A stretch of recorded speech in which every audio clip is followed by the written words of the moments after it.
আসসালামু আলাইকুম। বাংলাদেশ বেতার, রাজশাহী। স্থানীয় সংবাদ পড়ছি আঞ্জুমান আরা শিফা। চাঁপাইনবাবগঞ্জের গোমস্তাপুরে বরেন্দ্র উন্নয়ন কর্তৃপক্ষ বিএমটি এর বীজ প্রক্রিয়াজাতকরণ কেন্দ্র ও বরেন্দ্র অঞ্চলের ফসলি মাঠ পরিদর্শন এবং কৃষকদের সাথে মতবিনিময় সভা অনুষ্ঠিত হয়েছে। গতকাল অনুষ্ঠিত সভায় প্রধান অতিথি ছিলেন বরেন্দ্র বহুমুখী উন্নয়ন কর্তৃপক্ষ বিএমটি এর চেয়ারম্যান কৃষিবিদ হাসান জাফির তুহিন। এ সময় তিনি বলেন, বরেন্দ্র অঞ্চলে ধীরে ধীরে ভূগর্ভস্থ পানির স্তর নিচে নেমে যাচ্ছে। সরকার ভূ উপরিস্থ পানি ব্যবহারের প্রতি গুরুত্ব দিচ্ছে। তিনি বলেন, চাঁপাইনবাবগঞ্জের গোমস্তাপুর উপজেলার রহনপুরে মহানন্দা নদী থেকে পানি উত্তোলন করে খালে ফেলার পর আবার তা জমিতে সেচ কাজে ব্যবহার করার পরিকল্পনা গ্রহণ করা হয়েছে।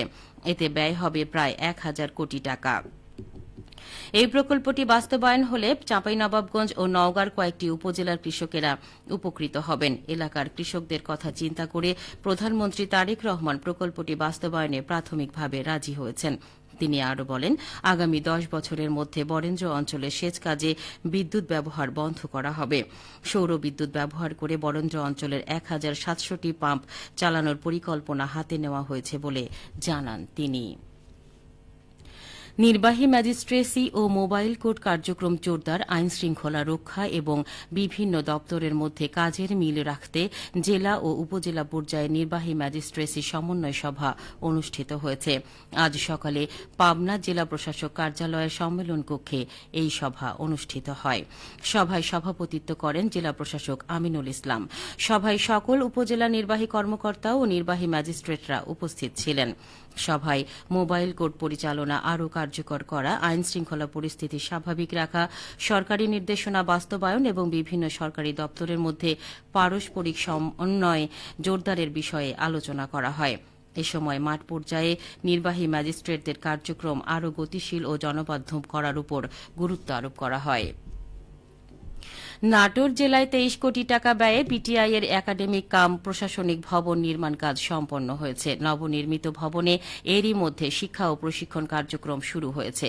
অত্যাধুনিক ৫তলা এই ভবনে ৫টি শ্রেণীকক্ষ, ২টি প্রশিক্ষণ কক্ষ, ২টি আইটি ল্যাব, অফিস কক্ষ, শিক্ষক মণ্ডলী কক্ষ, সম্মেলন কক্ষ, ১০০ আসনের শীতাতপ নিয়ন্ত্রিত মিলনায়তন, নারী ও পুরুষের পৃথক নামাজ ঘর, ক্যাফেটেরিয়া, অতিথি কক্ষ এবং ওয়াশ ব্লক রয়েছে। ভবন নির্মাণ কাজ বাস্তবায়নকারী প্রতিষ্ঠান স্থানীয় সরকার প্রকৌশল বিভাগ নাটোর জেলা কার্যালয়ের নির্বাহী প্রকৌশলী মোহাম্মদ ইকবাল হোসেন জানান, গুণগত মান বজায় রেখে ভবন নির্মাণ শেষে কর্তৃপক্ষের কাছে ভবনটি হস্তান্তর করা হয়েছে। প্রযুক্তি নির্ভর শিক্ষার সম্প্রসারণে ভবনটি সহায়ক ভূমিকা পালন করবে।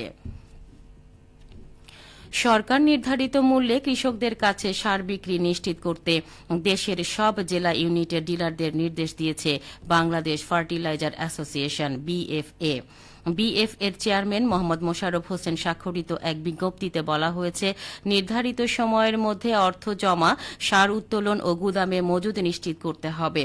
একই সঙ্গে উপজেলা কৃষি কর্মকর্তাকে সারের আগমনী বার্তা জানানো, বিক্রয় রেজিস্ট্রার সংরক্ষণ এবং অতিরিক্ত মূল্যে সার বিক্রি ঠেকাতে নিয়মিত তদারকির নির্দেশ দেওয়া হয়েছে।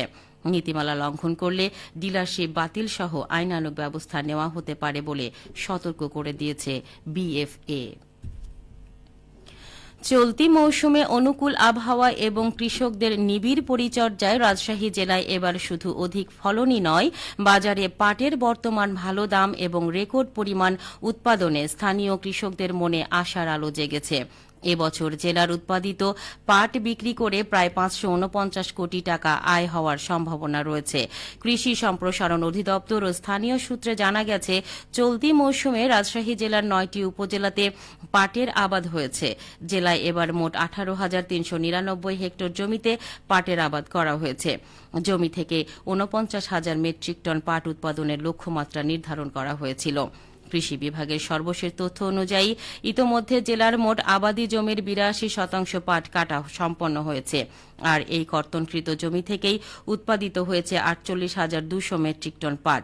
বাকি ১৮% জমির পাট কাটা শেষ হলে মোট উৎপাদনের পরিমাণ নির্ধারিত লক্ষ্যমাত্রাকে সহজেই ছাড়িয়ে যাবে বলে আশা করছেন সংশ্লিষ্টরা।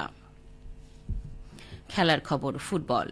বর্ণাঢ্য আয়োজনের মধ্য দিয়ে রাজশাহীতে শুরু হয়েছে জেলা প্রশাসক গোল্ড কাপ ফুটবল টুর্নামেন্ট। আজ বাঘা উপজেলার সাথে পুঠিয়া উপজেলা দলের মধ্যে ম্যাচ অনুষ্ঠিত হবে। মুক্তিযুদ্ধ স্মৃতি স্টেডিয়ামে বিকেল 4টায় এই টুর্নামেন্ট অনুষ্ঠিত হবে। এর আগে গতকাল বিকেলে ভূমিমন্ত্রী মোহাম্মদ মিজানুর রহমান মিনু মুক্তিযুদ্ধ স্মৃতি স্টেডিয়ামে জেলা প্রশাসক গোল্ড কাপ ফুটবল টুর্নামেন্টের উদ্বোধন করেন। গতকাল বিকেলের প্রথম ম্যাচে বাগমারা উপজেলা দলকে 1-0 গোলে হারিয়ে বিজয়ী হয়েছে রাজশাহী সিটি কর্পোরেশন দল। আগামী 5 সেপ্টেম্বর ফাইনাল খেলা অনুষ্ঠিত হবে। সবশেষে আবহাওয়া। আজ দুপুর 12টায় রাজশাহীতে তাপমাত্রা ছিল 33.8 ডিগ্রি সেলসিয়াস। এ সময় বাতাসে আপেক্ষিক আর্দ্রতার পরিমাণ 67%।